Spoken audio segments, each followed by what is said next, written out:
This is the North Carolina Food and Beverage Podcast. Thank you for listening, subscribing, and hitting subscribe on your friend's phone without them knowing. Coming to you live from the Zoom closet in the beautiful kitchen studios in downtown Raleigh. This episode is sponsored in part by Spot On, tech that helps your business grow. Request a demo at spoton.com. And Joe Van Gogh Coffee, serving the community from seed to cup, taking particular care at every step to honor the bean. And now, the chalupa and the knish. It's Max Trujillo and Matthew Weiss. Hello, and thank you for listening to the North Carolina Food and Beverage Podcast. I am your co-host, Max Trujillo. And I am your co-host, Matthew Weiss. And today we talk about a show of unity through food. That was not my quote, but a quote of a really awesome writer here in Raleigh named Eric Ginsberg when he was talking about where it takes place, this show of unity through food, prominently in Jewfro, which is a awesome restaurant in Richmond, Virginia, and soon will be coming to Raleigh, North Carolina. That's right. Now, here to tell us about it is the terrific trio behind this place. One, chef Ari Augenbaum, creator and director Trey Owens, and the woman behind them, steering the ship, Nar Hovnanian.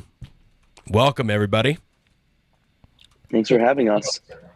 Yeah, welcome. Thanks for, so we're doing this virtually for a couple of reasons. One, you're up there, I assume you're all up there in Richmond or in that Richmond area. And not really, not exactly. Some of us are in Richmond. Others of us are in the DMV, the DC area right now. So okay, yeah. But the beauty of Zoom. Some are also laid up, not feeling well too, as we can tell.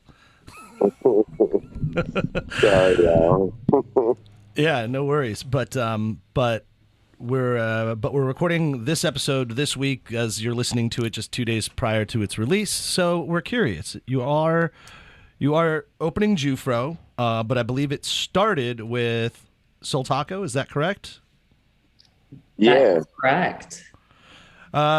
Let's talk about how you got this place off the ground. Who'd like to go first? Who should tell the story of how you opened it up? Usually Trey tells the story the best. I'm just wondering, Trey, are you feeling up to taking the lead? I could try my best. Trey is experiencing COVID. Are you okay with me saying this on the podcast? I can take it off if you're not, but you're experiencing COVID right now. Yeah, yeah, it's fine. You could say it. I'm staying home, so I won't be out and about. Okay. So yeah, Trey, tell us the story of how. Well, first of all, we should set the scene. You guys are pretty experienced when it comes to this world of culinary expertise. You guys both all of you have a great background in it. Ari, you've worked for some celebrity chefs and catering. Trey, you've worked, I guess, on naval ships. That's pretty cool. We'll get into that later. And then cruise ships. And Nar, you kind of dabbled in all of it. So how did you three come together, I guess, to create Soul Taco to begin with? Many, many moons ago, probably 13, 14 years ago now, I used to work in a restaurant called Ketchup in the National Harbor. I was a server there. And we ended up getting a new management team, and Ari was a part of that team. I was a server. He was the manager. It was only for a couple of, probably 3 months we worked together. It was my first time being a server there. So I just kind of got thrown into the mix. And fortunately enough, I became one of the better servers there. And then I ended up just kind of moving on and doing some other things. Like you said, I used to work on a cruise ship, Norwegian Cruise Lines. And then I went from there to working on a military ship. Let's say about 11 years later, Ari and Nar together were looking for a restaurant space in DC. They were going to do a grilled cheese shop. And I always say that I ended up becoming a restaurant owner because DC streets are confusing. Okay. So where was the restaurant Ketchup? It was in the National Harbor in Maryland, just across the Potomac. Okay.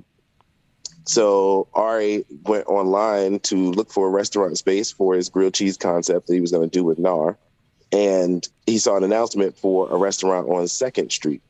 So he's like, all right, it's DC, Second Street is somewhere or whatever. And so he looks into it and he talks to the people behind it, and he's liking what they're saying and numbers look good. So he's like, okay.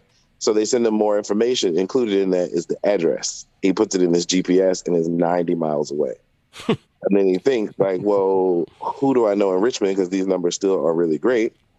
And that's how I came into the picture. So he hits me up and he's like, hey, you ready to do this restaurant thing? And I'm like, fuck yeah. Out of the blue, or like you got like it had been 11 years and you're like, oh, who's this? Oh, it's Ari. I mean, you guys had talked or what? Pretty much out of the blue. I mean, we had probably interacted on a couple of posts here and there, but for the most part, it was just kind of like, it was kind of like out of the blue. Wow. The Facebook page was keeping you guys connected, basically? Right. Thanks, Zuck. Yeah, right. So, yeah, he hit me up and I was like, absolutely. The people who put the post up were based in D.C. That's why it showed on Craigslist in D.C. But, of course, the space was down in Richmond. They were like, well, we aren't going to be there, but the owner or the landlord is going to be there. And I think it was like that coming Thursday. So, of course, I took the day off of work and I walked over to the restaurant because it was only 3 blocks away from my house. Talk about like divine. Yeah. You know? So I went there and I met with the landlord and we talked. And at this point, there was no such thing as Soul Taco. It wasn't even a taco shop. Like I said, it originally was going to be a grilled cheese shop in DC. So I'm just talking to the guy and just really just having a full on conversation. And he's like, well, what the people posted is what they want. The amount that they posted is what they want. I'd be willing to do it for $15,000 less. Story gets better. Yeah. So once he says that, I'm like, oh shit. So I call Ari and Nar and I'm talking to him and I'm like, he wants to take $15,000 off the price.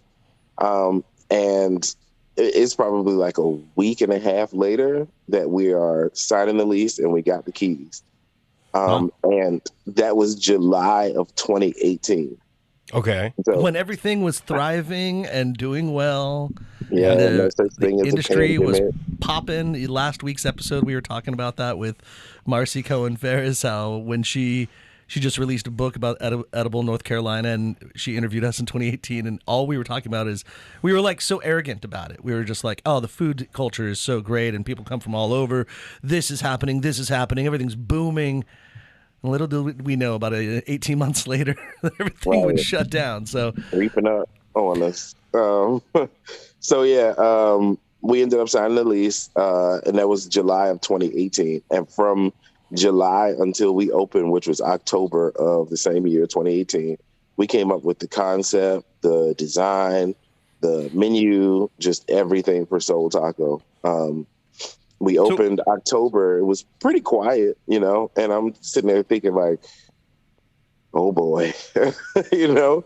But of course, Nar and her expertise with social media, I mean, she was putting it out there. The page was looking great. She always had content. We were always creating content, putting stuff out there, and people started finding us. And then we did, here we have something called Richmond Black Restaurant Experience. Mm-hmm. That was in March. When we did that, the first day of Richmond Black Restaurant Experience was the busiest day in the history of Soul Taco. Wow. And it was the slowest day of that week. By that Thursday, we were in there like, oh my God, somebody please send help. What are we going to do? And luckily enough, you know, people kept supporting, kept coming. Everybody enjoyed it. And then we started to get the attention of some pretty big names, specifically diners, drive-ins, and dives. Right. Do you say Guy or you say Gee? Guy Fieri. They were very specific with us when we filmed on how to pronounce his name. Oh, I yeah? wanted to make sure. Yeah. What did he say? But Guy Fieri. Yeah, Fieri. Fieri. Yeah, no, Fieri. He's like a hardcore Raider fan. By the way, kudos to the Vegas Raiders for hiring the first African-American female president in the NFL. Yeah. Always on the good side of progress. Always on the cusp. Yeah. That's right. That's why I got my Raiders shirt on right now. But So want to talk trash about the Raiders, but you can't really. you can't because right they're now. so great. So great. Let's see, you still have Derek Carr as your quarterback, so take it easy. Championship. Anyhow. So anyway, yeah. So you get some national attention. Guy Fieri comes down, and then, but you're already booming with the Richmond Black restaurant experience, right? So what happens next? So Well, just to put that into perspective, sorry, Trey. When Trey says that we were the busiest we'd ever been, we're talking about our first restaurant was a 12-seat taco shop. On the first day of Black Restaurant Experience, we did, I think, 250 covers out of our 12-seat restaurant. By the end of the week, we had done, before we started, we had joked around about what the perfect day would look like, how many guests we could accommodate if everything hit on all cylinders and we were ready and everyone ordered the right way and made sure that they only ordered the things we needed them to order, etc. We could do about 275 covers out of that restaurant at its height. By the end of the week, we had done 350 on a single day. And we were just, as Trey said, we just looked at each other and we were just like, what the fuck do we do now? You're cranking. And again, this is out of a 12-seat restaurant. I mean, that's the amount of table turns. It was just absolutely insane. Yeah. Well, I want to take it back one step further to understand how you, Chef Ari, and Nar know each other. But I can only say that to do that many covers in a day, you need a little pick-me-up. Oh, like some Joe Van Gogh coffee? That's what I was thinking. Like what we're drinking right now with the perfectly poured Chemex brewed Joe Van Gogh coffee. That's right. We're drinking Joe Van Gogh coffee, the Joe Van Gogh Leticia Lopez La Única blend from Honduras. And so this particular coffee, it's a light roast. It's got yellow honey in the processing. Flavor notes, chocolate, little tangerine, cherry, Earl Grey. Very delicious. It's like, dare I say, a summer coffee. Yeah, It's I dare definitely you a to light say it. roast. Dare me. Yeah, you've been dared. But it's fantastic. Summer coffee. Get this brew or any of the fantastic Joe Van Gogh coffees wherever you buy your Joe Van Gogh coffee. I suggest you go to joevangogh.com and shop there. But then you can also check out any of their locations all throughout the Triangle. So visit Joe Van Gogh Coffee. Yeah. Okay, so bringing it back to Soul Taco, you guys are doing 350 covers. It's going crazy. But yeah, I want to know, Nar, a little bit about your background, because I think you share in common Southern California, where you were. I do. Yeah. So born and raised in Orange County, not quite LA, but we got our claim to fame when the OC came out. That's right. California. So went to college there. As soon as I graduated, I was like, I have got to get out, because literally born and raised, everything was in Orange County. Had done a brief stint in DC as a junior in college on the Hill. Did a little internship and had a blast, as every 21-year-old in DC does. And decided that this was going to be the place that I wanted to move for 1 year, is what I told my family. I was like, I need to get out. I need some freedom. 1 year is all I need. And I'm Armenian. So that is like a huge deal for, there was a lot of years, a lot of drama, over the 1 year that I was going to move out. Yeah. All you have to do is watch the Kardashians to know that Armenians are very dramatic. Because that's what every Armenian's family is like, I'm surprised right? you're not from Glendale. I'm not from Glendale. I'm not. Yeah. But you had family there. Yes, of course. Right. But so moved to DC, got into event production and marketing. Eventually, about 5 years later, was still in DC, met my former business partner, who's actually our current designer of all things. She designs our restaurants. She does all of our logos and all graphics and things like that. And so she and I met. We started an event production firm, ran that for about 12 years, started doing weddings, and then moved on to very large fundraisers, galas, conferences, all of that stuff, and festivals. And really only knew the hospitality industry from that end when I met Ari. And when we met, I was at the point where I was done renting in DC and I really wanted to buy a house. But I don't know if you guys are familiar with real estate pricing in DC. It's astronomical, through the roof, like worse than California. So I was looking at these prices and was like, I can't afford anything that I personally want to live in. And so he had started doing some investment properties with a couple of other business partners, and he was flipping houses. And I was like, this is Ari was. Ari was, yeah. Okay. But you guys met because he was a chef at one of your catering gigs? No, we just met in the DC area, just through people. But it ended up, we just connected on business. He was telling me about the houses that he was flipping at the time. I was like, that sounds good. He was turning around, $30,000 on properties that he was flipping in the Maryland area. And I was like, I can say this because I'm Jewish. So, yeah, he has a good head for numbers in real estate. Right, exactly. Yeah. And that's really honestly the reason why I went into business with him so randomly. I was like, listen, I have already noticed in the past 3 months that we've been hanging out that he's not going to fuck with his money. So if I put my money with his money, he won't fuck with our money. So Matt, I'm still waiting for the good with numbers part of your Jewish side to come out for our business. Oh, you mean like when I saved us almost $16,000 on our taxes, like that part? It's funny because Nar says the same thing to me. She's like, why am I doing payroll? Why am I doing all the financing? Aren't you supposed to be doing all this stuff? So true. So true. But yeah, so we bought a couple of investment properties together in DC, very small ones, flipped those, decided that we wanted to rent them out. We actually started a real estate company on a very small scale where we essentially bought dilapidated houses in the city, made them really nice and beautiful, put them up for Section 8 housing with the thought that if you give people who generally don't have access to great places to live and circumstances, then that might be some sort of motivation for them to kind of make improvements in other areas of their lives. They feel better coming home at night, and things like that. So Nora, all that sounds fantastic. It sounds like you guys were en route to become political activists, real estate tycoons. Why the hell would you go back into the restaurant business? Seemed like a good idea at the time. Right. Dude, ooh. Yeah, but let's get into the concept. So you open up Soul Taco. That's where I guess the first blending of your cultures started to reside. Is that fair to say? Is that like what we're saying? Because snapping to the forward, Jewfro is what you're bringing out here, which is a blend. I'm trying to actually read it exactly how you've written it, but it's African and Jewish blended cuisine. Is that fair to say? Accurate. Well, we're actually bringing both out there.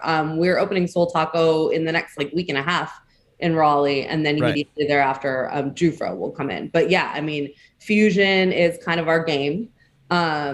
Soul Taco is still an absolute mystery in terms of who came up with it, how we even decided to do it. I know the taco part was me because that's just pretty obvious, but every other part of it, no clue. There is literally no recollection. Jewfro, the idea of is much more clear. And Trey definitely came up with that idea, and I will let him tell that part of the story because he tells it best. So, yeah, well, just to kind of cover with Soul Taco still represents us because it's American in its inception, of course. Nar being from California, she has the whole bright, the avocado, all of that. And of course, Ari being a chef here in North America, there's a lot of Latin American influences and things like that. So we put it all together. But what we were doing was, during the time that we were shooting Diners, Drive-Ins, and Dives, we were actually opening our second location. So that was crazy in and of itself. And then once that all kind of happened, we were, chugging along as normal. Then comes the Richmond Black Restaurant Experience again the next year. Of course, that is the year of 2020. It happens in March. You see where I'm going with this, right? Yeah, a lot of other things happened in March, or nothing happened in March, essentially. Right. First so half of March. The very last day of Richmond Black Restaurant Experience, they announced shutdowns for COVID. And so we go from having all of this product on hand and so much stuff to nothing. 90% of our business is just completely gone. Yeah. So, of course, we're thinking outside the box. We turned the restaurant into a market at one point. We're doing digital cooking. We're packing people food. You come and get it, cook it at home with us on Instagram, just doing everything. I made a friend in Richmond whose family owns hotels, and he owns a couple of restaurant spaces, one of which was closed down due to COVID. And we were like, hey, let's do a kitchen takeover in your space. So he allowed us to do that. And while we were there, the restaurant downstairs was just sitting empty. It was called Bell. Around this time, Christmas time is coming up, and we're like, we should do a Christmas pop-up. From Halloween until just after New Year's, we did a Christmas pop-up called Jingle Bell. A holiday. I'm sorry. Yes, it was a holiday pop-up. It was a woke holiday. We celebrated Christmas, Hanukkah, Kwanzaa. Toward the end of it, I was just like, man, I want to keep doing this because, Christmas is my favorite holiday. That time of the year is always a super fun time for me. And I was actually enjoying the pop-up. In my mind, around this time, I believe Nick Cannon had made some comments people didn't take well to. And I didn't particularly like the way I didn't really like the response to it. Because rather than using it as a teachable moment to talk about Jewish and African relations, it was just like, well, let's just take them off TV, get rid of Wildin' Out, let's get rid of all of it. Not to be all controversial, but what did I don't remember what he because said. I don't understand. Well, he was on a podcast, and he said that he believed that he was the real Jew, and the people who said that they are Jews are not. And so that just obviously wasn't a popular thing. But I'm just like, if he's saying he's a Jew and these other people are Jews, then how are we running with it being anti-Semitic and not an opportunity to talk? I kind of remember. Is he like a Jew for Jesus, or is he? Where did that come from? I think you'd have to ask Nick Cannon that. Yeah, actually, that's funny. We're having him on next week. He's actually he's coming in right now. This is like Maury Povich. Surprise! And now Nick Cannon. And rather than using it as an opportunity to kind of talk and to get the conversation going around it, and actually for both sides to learn things, that didn't really happen. They just kind of took Wildin' Out. Well, took him off TV. Took Wildin' Out. Well, tried to take Wildin' Out from him. And for me, it just looked like, another black man just losing everything because of something that he said, which I don't, it just didn't work for me. So with that in my head, I'm thinking like, what can we do? And then it was like a That's So Raven moment.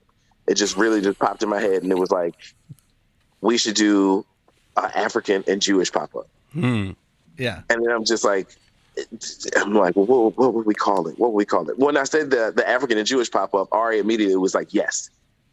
And Nar didn't really say anything. And then I was like, well, what would we call it? And I was like, Jewfro. She did not say anything. She said, absolutely not. This sounds terrible. I don't want to do it. You're downplaying that, Trey. I could see being in a room, a brainstorm room, where someone says, wait a minute, hear me out. Jewish African pop-up, let's call it Jewfro. And everyone laughs, and then they go, okay, but for real, what are we really doing? Yeah. As soon as Trey said it, I was like, I love this idea. This is amazing. We have to do this. And I was like, this sounds terrible. We're not doing that. And so in true democratic fashion, everything we do, we take a vote. And, you don't always come out on the winning side, but as soon as the vote passes, that's that. We got 3 owners. We got 3 votes. There's always a winner. That's simple. Yeah. Right. So, and Nar jumped on board completely. As soon as she was outvoted, she jumped on board completely. Was there ever a point where Nar was okay if you called it Jewfronian? I mean, Thank you it for was more for How'd we come up with that? Right. No, it was more for me the problem of the possible PR nightmare that I was going to have to deal with when people realized that we called our restaurant Jewfro. And living in DC for 15 years, you're very keen to, those things and how they don't work out well for a bunch of people all the time. So, well, I think you only could call it Jewfro if you were black and Jewish. Jewish. Right, exactly. And so, but the fact that we literally had to explain to people at every single point, like, that was the part that made me nervous. I was like, sure, after I explain it to you, you're going to be totally fine with it. But you have to remember, like, we were in this like height of cancel culture where people were not talking. And which, that's kind of how the concept came about. That was the whole point. I guess I didn't have enough faith in humanity. And to be quite honest, I should have had a little bit more faith because it's been great. And really, we've had a couple of complaints. But aside from that, most people get a kick out of that. From who? Like, Well, who's complaining about it? I had one lady call, and she was very nice about it. She was clearly Jewish, and she was like, I want you guys to succeed. I really do. But I find your name disgusting. And I think that you should really think twice about it. And kind of like, I mean, she was clearly like a middle-aged woman, and I kind of felt like my mom was reprimanding me. Yeah. But it was a very random phone call. But at the end of it, she was like, I want you guys to succeed, but I need you to understand that I hate this name and I find it awful. Like, well, I could see how it's salacious. Initially you hear it and you're like, oh, that's calling, but there's nothing, like, there's no negative connotation there at all. Well, the joke is, and like the nice part is that you're like connecting the cultures through a hairstyle, effectively, which it becomes so culturally connectable, right? Like, and as many Jews growing up were always like, oh yeah, man, I've got like the curly kinky hair, to which then African Americans are like, yeah, I feel you, like we got this, it's our connection, right? So why not call it that? And it's beautiful, like it's like it was sitting right there all along. Like once I was aware of the name and that you all were coming out to Raleigh, like I looked at my wife and I was like, oh, that's awesome and makes sense immediately, and I got it. Like it all snapped into focus. Of which Matt and I, we were at the resort. We were at High Point, or what's it called? High Hampton. We were at High Hampton vacationing with our wives, and we were not vacationing. We were working, but it was a vacation. We were working, but somebody was vacationing. But I was scrolling through Instagram in bed in the morning, and I saw Eric Ginsberg's post about this, and I said, "Oh, Jewfro, they're from Richmond. They're coming to Raleigh. That's interesting. We should have them on the podcast." I text Matt, and he's like, "Oh, they're already on the show." And I went, "What?" And he's like, "I've already contacted them." And I'm like, "Of course you did." He's like, "Yeah." I'm like, "Did you guys discuss this at the local Jewish meetings that you have or so? Like, how did this secret?" Yeah, like he was already on it, but yeah, you're not supposed to tell them about the meetings. Those are private between us. Yeah, I think Max did. He was checking out my Instagram page and he found it out. I'm 14% Jewish, so I go to one meeting a year. That's what I get. You can come to half a meeting as well for that last 4%. We'll round that up to 5%. It's there 14. It's 14%. Yeah, 14%. I know. Well, you got one meeting, and then the other 5%. We'll allow you, Max. My math makes sense. Quiet. It's okay. No. Yeah, trust the guy. Jewish. Exactly. Okay, so we did the pop-up, of course, and toward the end of the pop-up, we're like, I wanted it to be, of course, a restaurant. I wanted it to be a full thing. At the time, Ari was on board for it to be a pop-up. By the end of the pop-up, Nar is like, okay, no, this could be a thing. So, of course, back to that 2/3 vote, Nar and I are now on the same page as far as doing it permanently. So, Ari, why did you not think this could be more than a pop-up?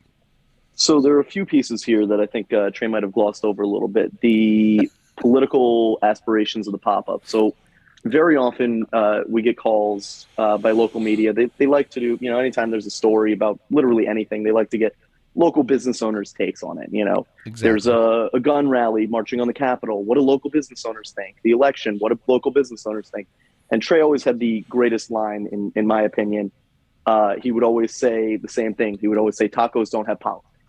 If we have a problem and they break our window, we'll now have a takeout window. We'll just sling tacos through the broken glass. It's going to be great.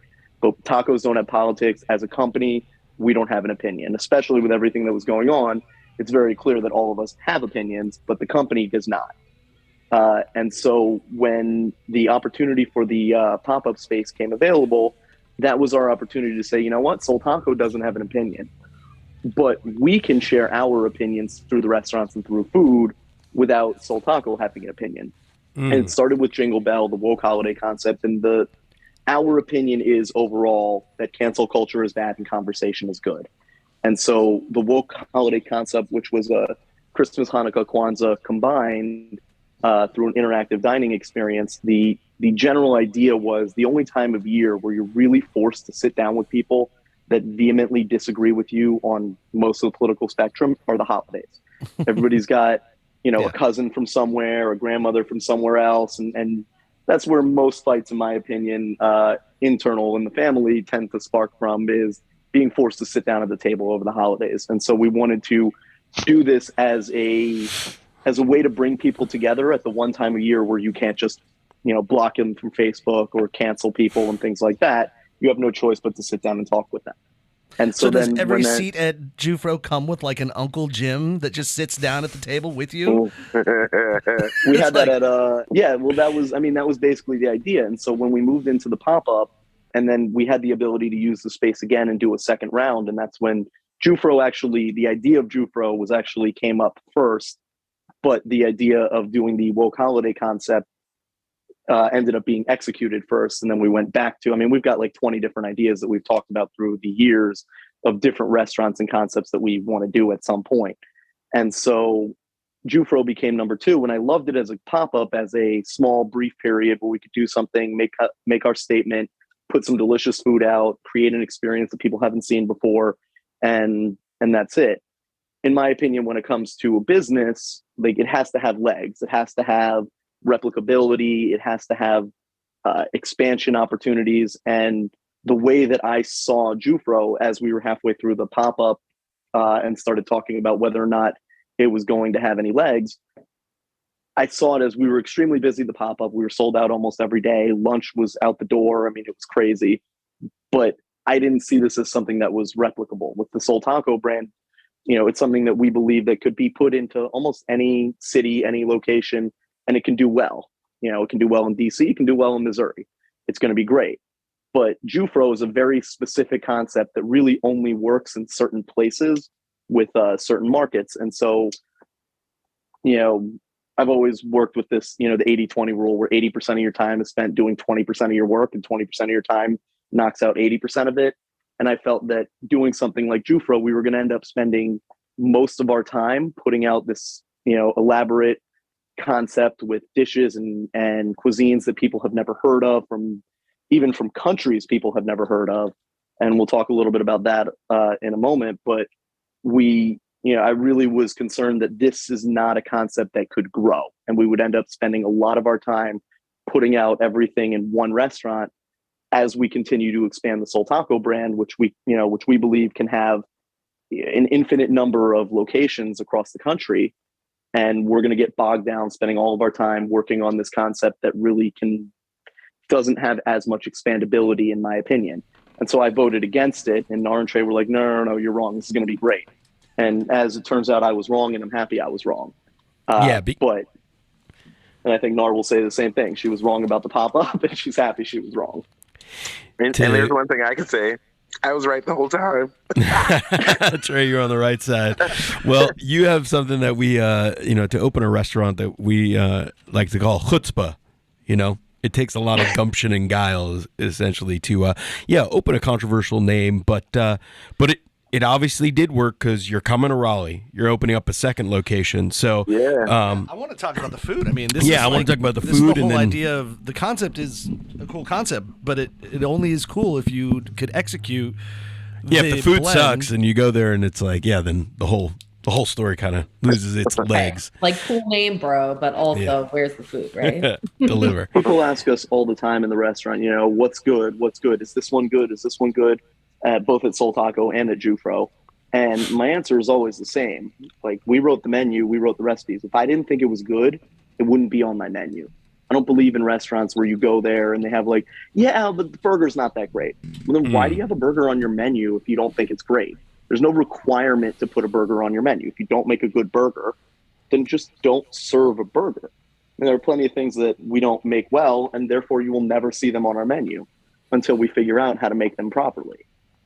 Yeah. So what do you do well? Naturally, everything we serve. Well, give me some. I'm leading you to tell me a little bit about your food. What do you guys do? What's something that is a great example of what you do? I'll do the lead in, and then I'll let Ari talk about the food, because obviously he's the chef. So with the whole idea behind Jewfro and everybody, it being cancel culture, the way that we could navigate around this is, what we're going to do is we're going to actually honor both of these culinary pathways. We're going to honor where this food is originating from. And so on our menu, you'll find a glossary on the back that'll define the terms. It'll tell you what countries or what regions these certain things come from, so that you have a little bit more information, with the thought that if when you're in the restaurant, you at least Google one thing. If it drives you to look into more, then we've done our job. Because initially the name is to kind of get people like, a little upset, and then look into it and say, okay, well, what are these guys doing? And then once they see that we're doing it authentically, and then they'd be interested to come in, try it for the familiar, get exposed to the unfamiliar, and then want to know more. And so that's the way that we've approached it. And then Ari can tell you all about the food. Nar can too, because Nar's Middle Eastern. And so she's making like her grandma's recipes and stuff in the restaurant. So I'm quiet. Yeah, thank you. Like Trey said, one of the most important elements to us was, Nar hates it when I say this, but I'm going to say it anyway. One of the things that when I grew up, one of the things that we were told was the path to a racially equal future is colorblind. And you guys may have heard this when you were younger. This was a big thing when I was a kid. We don't see race, we don't see color, none of that. So over the last, who knows how many years, it became one of those, I don't know who told all the white people that we want colorblind. Colorblind is not the move. The right answer is to understand and respect the history and the culture of each individual, and then knowing that, come together for an equal future. And so that was part of the story that we wanted to tell with the food. And one of the most prominent examples that I like to use is our Jollof Couscous. It is very clearly Jollof rice. It is very clearly Israeli couscous. And we've created a new dish of Jollof Couscous that pays homage and respect to the history of both cultures and both dishes, and creates a new dish that is both of those together. And that was extremely important for us to put, to ensure that we had that level of intricacy in the dishes, that it didn't just become this amalgamation, almost whitewashed, just blend of random things, and just say, hey, look, well, there's an African component in here, here's a Jewish component, and now it's both. Like, no, we wanted it to be very clear that this is from Nigeria, this is from Ghana, this is from Eastern Germanic Jewry, this piece is clearly from Sephardic Spanish Jewry.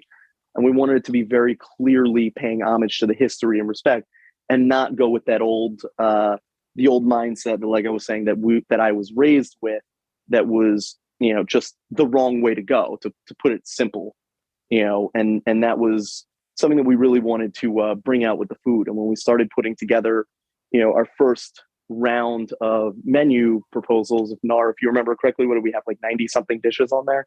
Oh my. And we wanted to pay homage to the history and respect the cultures. But more than anything, what we started to find was that there were so many more similarities in the dishes and the cuisines than we had initially anticipated. And what we found was even the dishes that had absolutely no connection had flavor profiles that would balance well together. And so we were able to start putting together these dishes that worked well together and had elements of both sides. And during the day, we operate as a modern Jewish deli with African flavors, and everything is made from scratch in-house. We bake our own breads, we cure our own meats. And some of these dishes, like our preserved lemons, take 30 days to preserve. Our corned beef takes about 12 days to brine and then desalinate and then cook. And so some of these dishes are, to get it to your plate takes, sometimes over a month. Sometimes, a lot of these dishes take 15 to 20 days, some of them over a month just to get it to your plate. And then at dinner, we become more of an upscale casual restaurant, and with a heavy focus on these amazing cocktails from our mixologist that we brought in. And each piece tells its own story. As Trey was saying, we want you to leave here, going, hey, I need to look that up. I need to Google that. I need to do a little bit more research. And, the names of the cocktails really do a lot of that. They just hint at a little bit of a story, whether it be on the Jewish side or the African side. For example, Trey named the first wave of cocktails. We have the Oshun's Potion, which is one of our most popular cocktails. And that talks, Trey, you want to tell a little bit more about Oshun? Yeah, so Oshun is a Nigerian goddess. she typically lives in the waterways. The story of Oshun, she is actually like the goddess of fertility, of war, of so many things. But one of the stories of her is she followed the ships that left Africa to the New World to keep her people safe. And so I wanted to make that drink because we're down in Shackled Bottom, and in Shackled Bottom, probably like 75% of all enslaved Africans kind of moved through that area. So I wanted to pay respects to Oshun by naming that drink after her, and just sparking some interest in the public to kind of find out more about Oshun and what these enslaved Africans believed prior to arriving to this new world. And then on the Jewish side, Trey named the other drink the Elijah's Ascension. If you remember the old biblical stories, Elijah the prophet was one of the only people in the Old Testament that never died. Instead, he was ascended to heaven. And so we use Elijah Craig, which is usually a lower to low mid-tier spirit, and we elevate that by basically washing it in schmaltz or fat, and then we do a cigar syrup. We smoke it at the table, and so we've elevated Elijah's Ascension to a place far beyond what it would normally be. And so it was a lot of thought and history that went into the naming. Some things as simple as just naming the cocktails. A lot of thought and history went into these to do exactly what Trey was saying, is get people to say, hey, wait, what is that? The drink is delicious, but tell me more about this name. Let me Google that. Let me look that up. Let me learn more about the history. But then like you're Trey physically manifesting it, like with smoking at the table with the Ascension. That's brilliant. Thank you. Yeah, and like Trey said, Shackled Bottom was by square footage, the second largest slave port in the country, or slave market. And by sheer volume, it was the largest. And so opening this restaurant in Shackled Bottom and paying history to things that happened and specifically in this particular part of town, in this particular part of the country, and paying attention and paying homage to those, and not doing what we like to do, which is, act like our negative history never happened. But these are things that are important and integral to determining who we are today, and understanding and respecting and not just glossing over these negative parts of our history. It's really important that we highlight some of these things so that people know what came before, so that we don't repeat the mistakes of the past, and so that we can move forward in a positive light. But then getting back to the food, so at lunch, like I said, we're actually in the middle of revamping our lunch menu. Right now, our menu is primarily like classic sandwiches, everything made from scratch in-house. So we do like a house-cured pastrami, and then we make grain mustard with tej. Tej is an Ethiopian mulled wine. So it's kind of like a play on a beer mustard / honey mustard. And so we make the sandwich that we use ras al hanout in our slaw, which is an Egyptian spice blend. And so you've got these Egyptian flavors, these Ethiopian flavors, bringing it into a classic pastrami on rye. And now the new menu that we're working on is going to have some more modern takes on things. So one of the dishes that we were just experimenting with on this past weekend, which Nar just posted a TikTok reel that did pretty well. What did we get? Like 5,000 views in the first 30 minutes, something like that. And so we called it the Jubin, and it was a pressed sandwich with corned leg of lamb, braised zigni brisket, which is an Eritrean stew, essentially. And so we use the same flavor profiles in making our brisket, our house-made pickles, our tej mustard, and some cheese.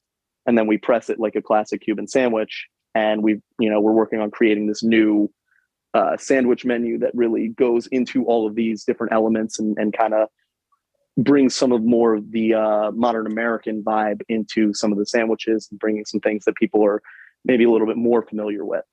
When it comes to the dinner menu, we really wanted to take classic African and Jewish dishes, not just elevate them. And this is one of the things we talked about a lot, is African food in the US is really just completely underrepresented. There are very few large-scale African restaurants. Other than Ethiopian restaurants, you don't see that many African restaurants in general, especially not in Richmond, but even in the US as a whole. And so we had the opportunity to work with a lot of dishes and a lot of flavors and a lot of cultures that most American palates have never seen before. Mm-hmm. And so we wanted to make sure that we weren't just doing the few dishes that everyone knows. I mean, everybody knows agouti, everybody knows fufu. We wanted to be like, hey, look, that's not what we're doing here. We're not just going to do fufu and call it African. And so you'll actually notice that is noticeably missing from our menu. We wanted to bring a lot of these lesser known dishes that are absolutely fantastic that people just never seen before and bring them out. Same goes for the Jewish side of things. You know, we have this diasporatic nature of the Jewish people, and our food has followed suit, taking our classic Jewish dishes and using local ingredients from wherever the Jewish people have found themselves and try to work them within the culture and the history and the religion. And a lot of the Jewish dishes come a lot more from religion, not by way of religious dishes, but because of the cooking methods that we have to use to, you know, have hot food on Sabbath when you can't cook, but still you're living in Eastern Europe where it gets pretty frigid in the middle of the winter. And so in the middle of the day on Saturday, you need a hot stew.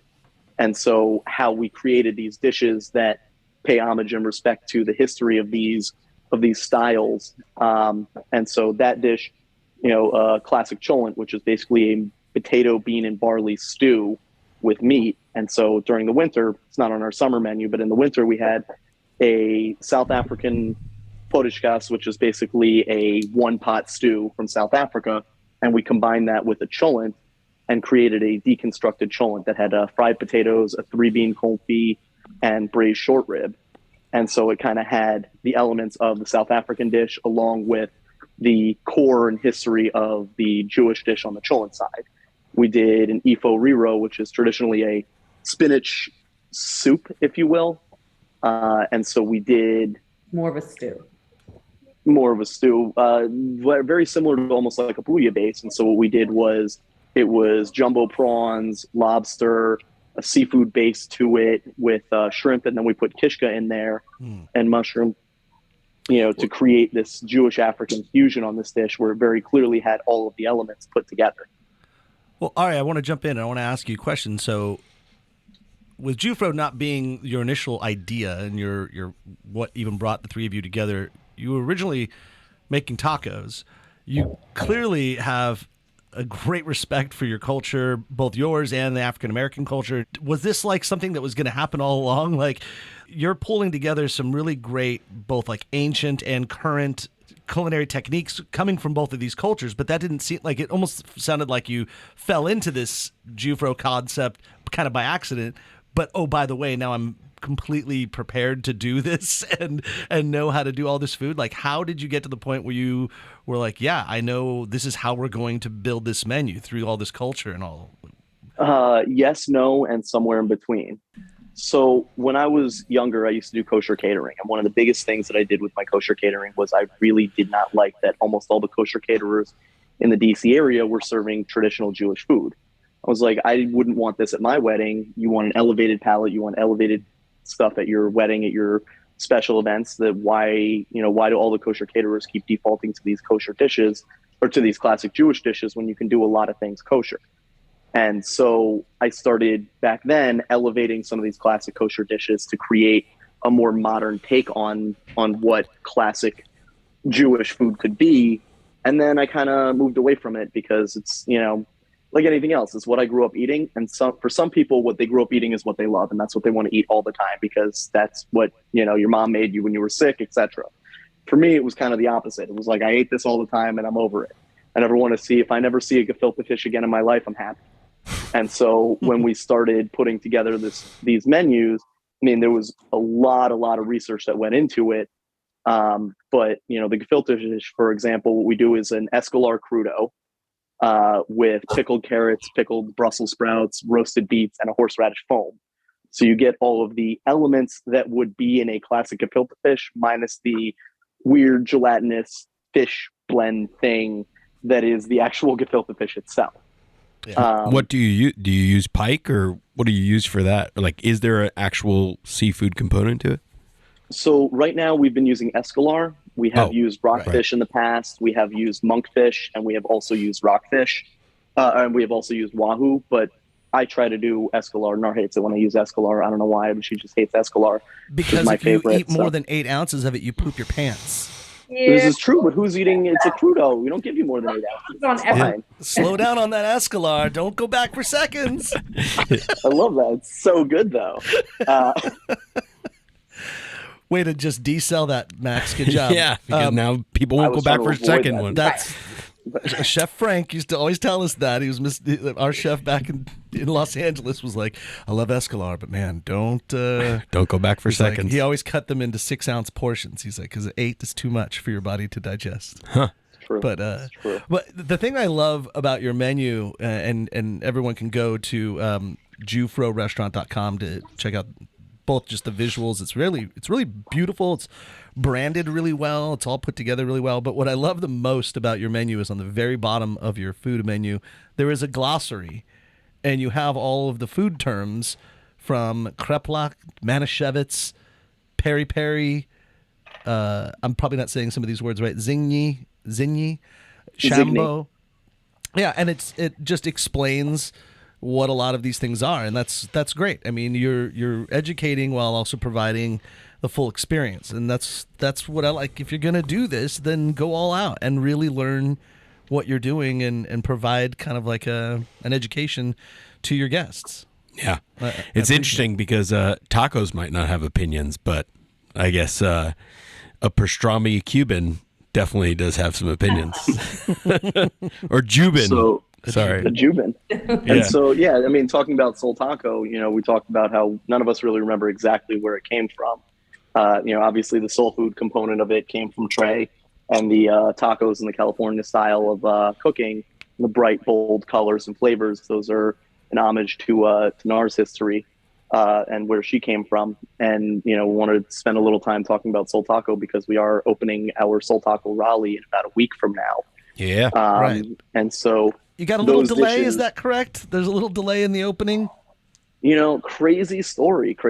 Our chef, Chef Katie Carrington, who we worked with me and Trey at Ketchup years and years ago, she actually was living in Knoxville, and we moved her from Knoxville to Raleigh with the anticipation that we were opening months ago. So we started doing some ghost kitchens out of there just to, pay her salary in the meantime. And so she was sitting in the restaurant a couple weeks ago, just, staring out the window, doing what she does in between orders. And this guy just walks up to the window, stops, looks at her, reaches into his bag, and picks up a brick and throws it through the window. And so little history on Katie. Katie is maybe 85 pounds and like 4'8", but she's also a bounty hunter, a licensed bounty hunter. Whoa. And so she calls me and she's freaking out. She's like, a brick just went through the window. I don't know what to do. I was like, lock the door, go to the bar next door, and let the bouncers keep you safe. She's like, absolutely not. I got this. And I was like, Katie, what do you mean you got this? She's like, don't worry, I got this. And she chased the guy down and made sure that he was still there when the police arrived. Turns out he smashed up a couple of windows on the block, not just ours, that he had come and brought bricks with him with the intention of just causing mischief and mayhem. And he smashed up the windows at the pharmacy next door, whatever. But she just went full bounty hunter mode and was like, I got this. It's like, dude, I need Katie. Lock the door, Yeah. go somewhere else. And she's like, no. And if you see her, you just look at her and you're like, you're a bounty hunter? Like, again, she's like 85 pounds and 4'8", and she's just a total badass. Moral of the story, don't mess with Katie. Yeah. Great things come in small packages. Wow. Soul Taco and the next iteration of Jewfro, they're going to be up by Good Nights. Is that right? The comedy club? Yes. Just a couple doors down from the comedy club. This is Elizabeth. 927 West Morgan. Closed, didn't it? Good Nights? Yeah, Good Nights is moving. They're moving locations. They're redoing that whole area, so I'm excited to see what's going to happen over there. Yeah, cool. This is you're gonna see Elizabeth all the time because that's like literally where she lives. It's right around the corner from Trophy and down the street. Like, it's a really cool not far spot. from Y Hill and all that area. And they're going to be in the same building essentially, right? Yes. So it's one large restaurant with multiple entrances. It was the old Remedy Diner, if you all are familiar, at 927 West Morgan. And so we took one look at the kitchen and we were like, we can definitely run multiple concepts out of here. So it's got a really large kitchen in there and a nice wraparound building. So we basically slapped a wall in between. One entrance will be Jewfro, the other entrance will be Soul Taco.